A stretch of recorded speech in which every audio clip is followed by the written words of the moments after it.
Well, this is an exciting Sunday for all of us here at the grace-filled family of Memorial United Methodist Church as we welcome Pastor Rachel, Nick and Austin Williams to become part of our life together here in Fernandina Beach. Now, I don't mind telling you that it has been a long and rather exhausting 2.5 months since Pastor Carey moved to Tennessee.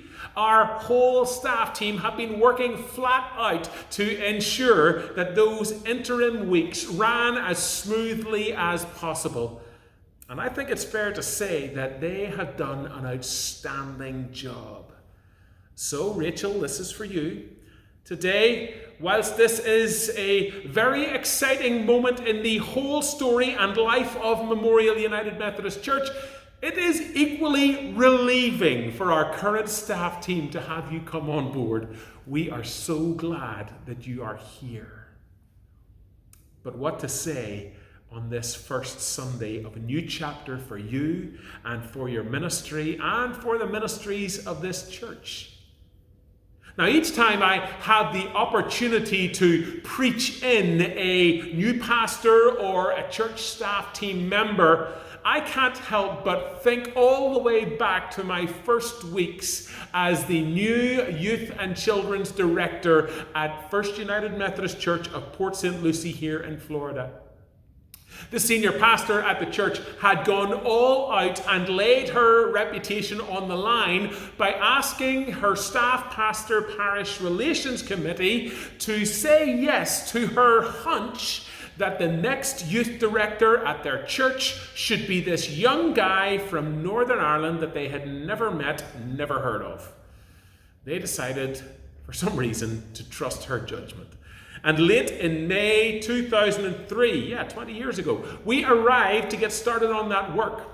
Now, I can't remember exactly whether or not Renee, the senior pastor, preached me into my new role, but I will never forget the words of encouragement I received from the then lay leader of the church, a man called Mr. Tom Daly.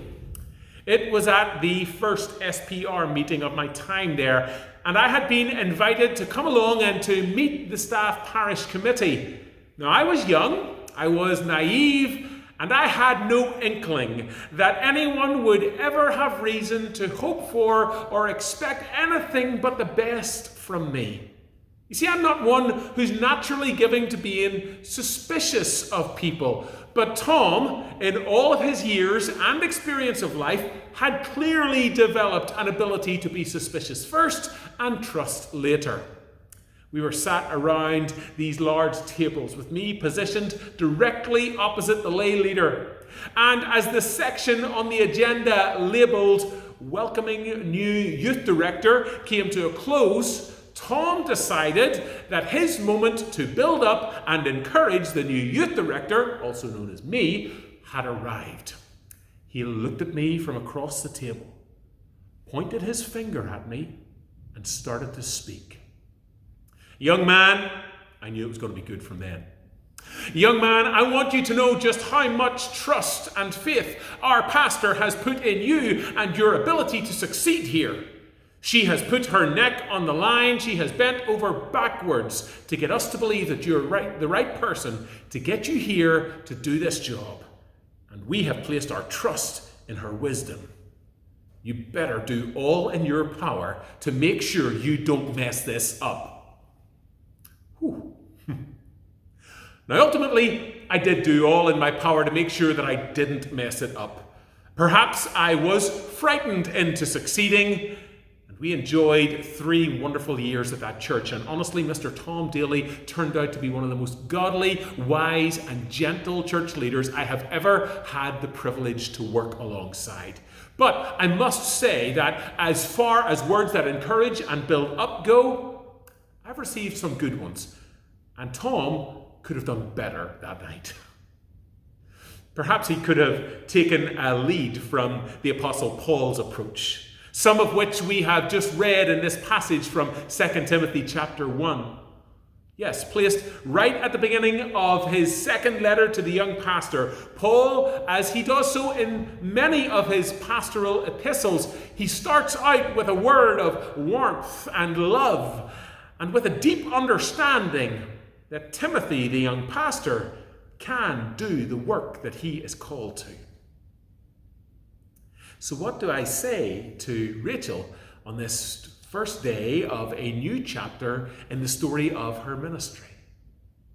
Well, I'm going to speak to her, and I'm going to choose to take lead from Paul and not Tom today. And I'm going to tell you first, Rachel, and foremost, and as I've already mentioned today, that we are grateful to God for you. You see, somewhere in God's strategic plan for the outworking of all that is holy and righteous in the world, there is a section entitled Pastor Rachel Williams at Memorial. I don't believe that it's a coincidence or any kind of mistake that you are here in this place and at this time. You see, Rachel, God's fingerprints have been all over this connection since I first reached out to you back in mid-May.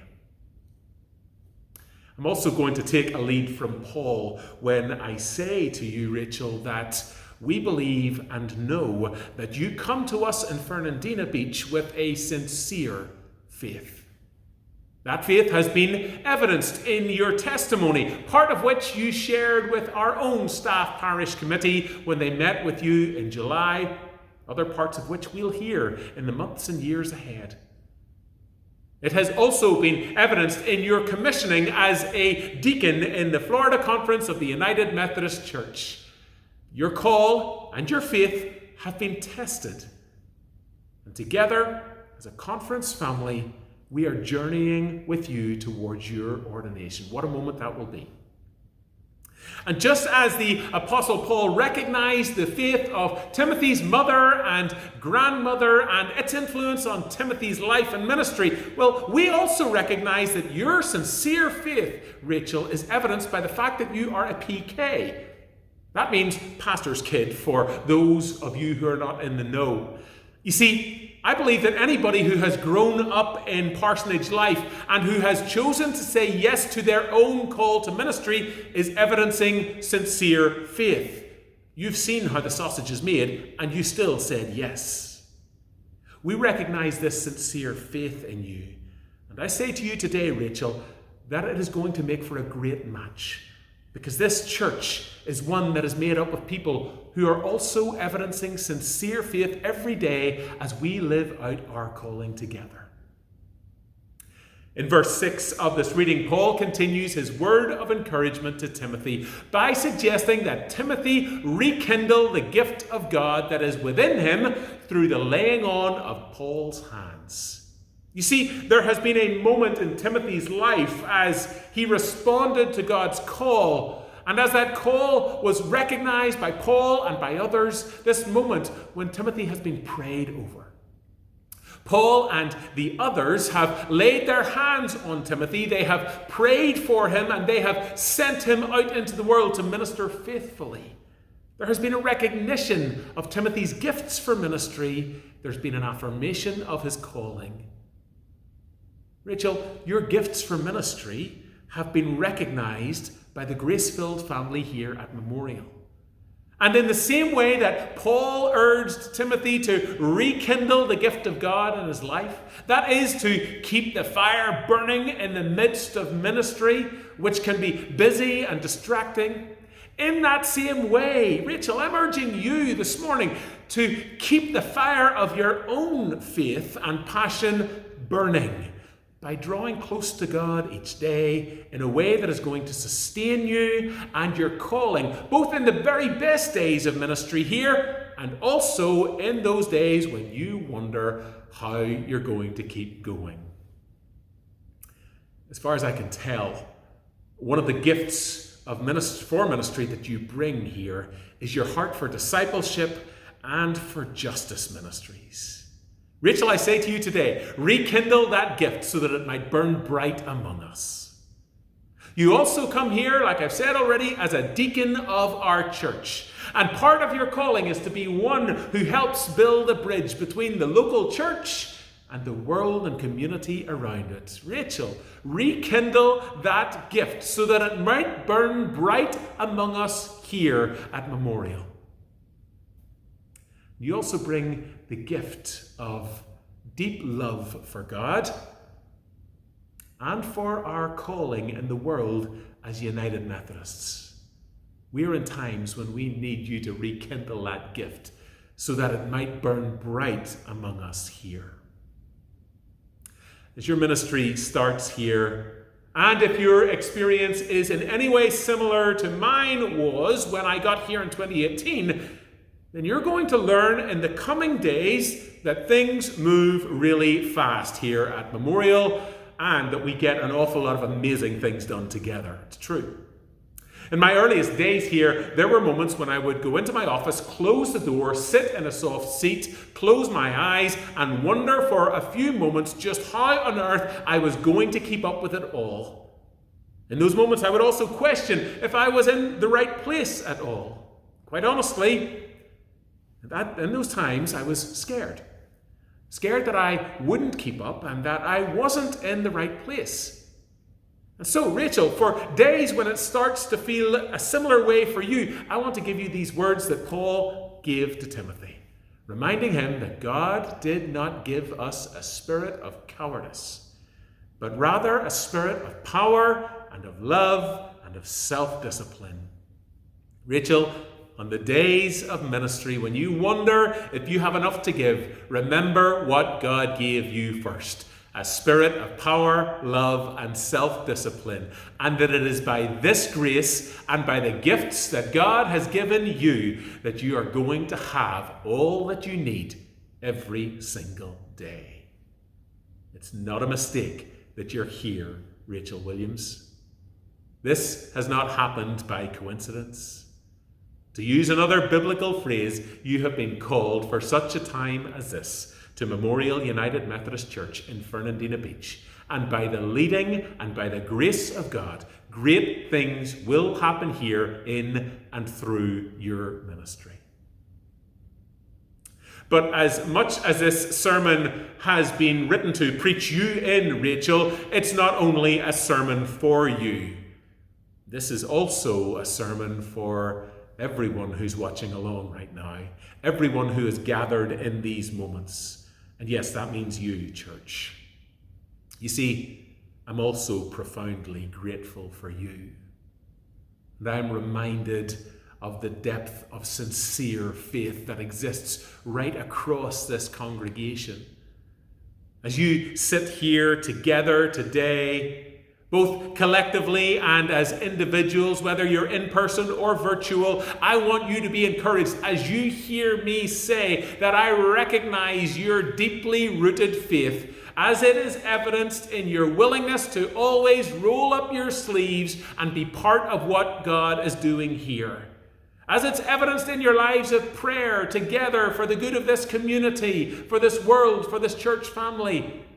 And yes, church, I recognize your deep faith in your sheer generosity. The way you all give to this work with your time, your treasure, and your talents never ceases to blow me away. And I am always amazed at the difference that is made in this world by the bringing of our gifts together. And so, church, Paul's word is a word not only for Pastor Rachel Williams today, but it's a word for all of us who have ears to hear. Pastor Alice reminded us last week that times of transition are hard and they are challenging, but that God is always faithful to bring us through. Church, we are in a season of transition as we welcome a new associate pastor in our midst and as we chart our way forward in the months and years ahead. Change is hard for all of us, but God is faithful throughout it. Yesterday, today, and forever. And that is good news that we can all take to the bank. And if we have placed our faith in that good news, then today is a great day to rekindle the gift that God has given to each of us. Today is a great day to fan into flame the passion for ministry and mission that God has placed in all of us by God's grace. Every single one of us watching along now or gathered today has been given gifts for ministry.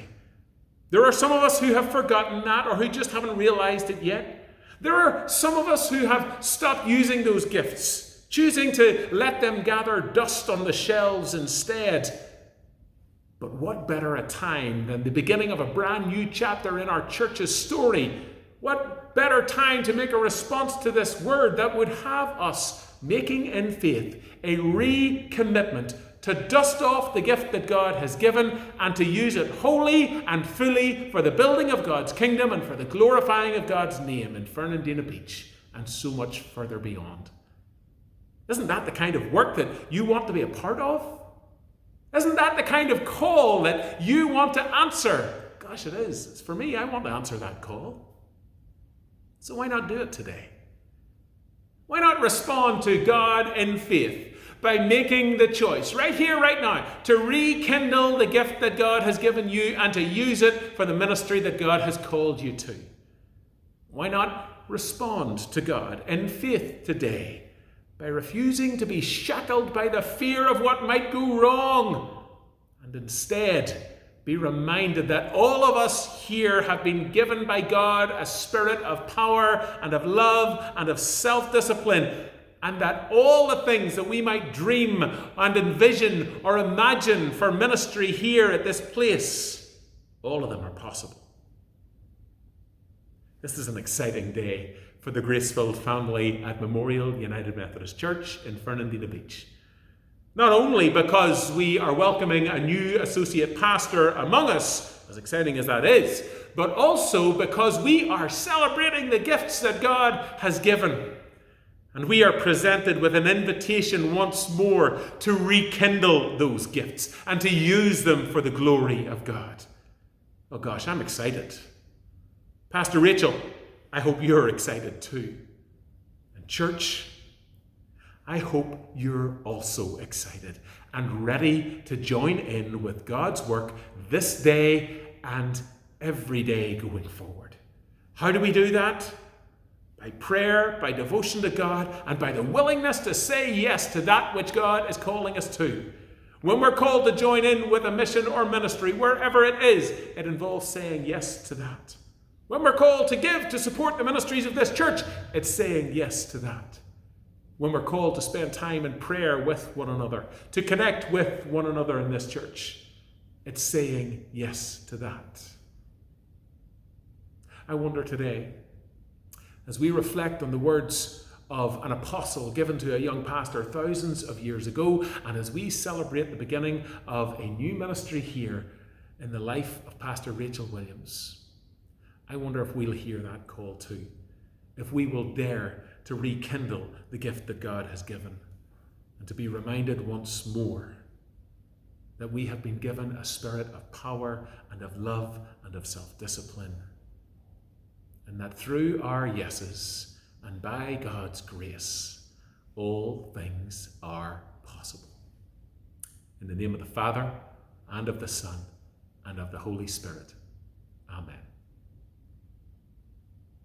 Friends, at the end of each sermon in our digital service, we always put up a couple of questions that will help us just think through what we've been listening to, what the Spirit has been stirring up within us as we've listened to it. So here are this week's questions.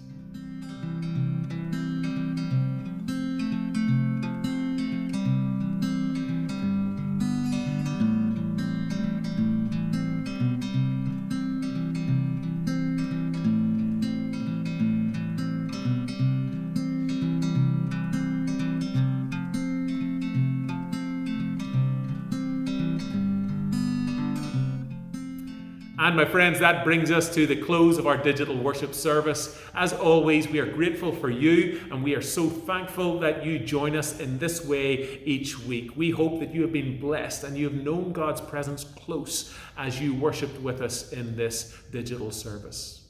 We're going to gather again in person next week at Memorial. We have 3 opportunities: 8 a.m. in the sanctuary, 9:30 in Maxwell Hall, or 11 a.m. back here in the sanctuary. And of course, our digital service will go out again next Sunday morning at 11 a.m. on our YouTube channel. We hope and we can't wait to join you there. I also want to remind you that we have a very special visitor coming among us next week. Bishop Tom Berlin will be coming to spend his Sunday morning here at Memorial and will be preaching among us, and we will also have that sermon. The digital service will be a live broadcast of the 11 a.m. service. I hope that you plan to join us there. In the meantime, would you receive this benediction? Beloved children of God, would you go in peace today, knowing that you are those who have been called to rekindle the gift that God has given you and to use those gifts for God's glory. Would you go and would you follow Jesus into the community, joining in on the work that we have each been called to? In the name of the Father, and of the Son, and of the Holy Spirit. Amen.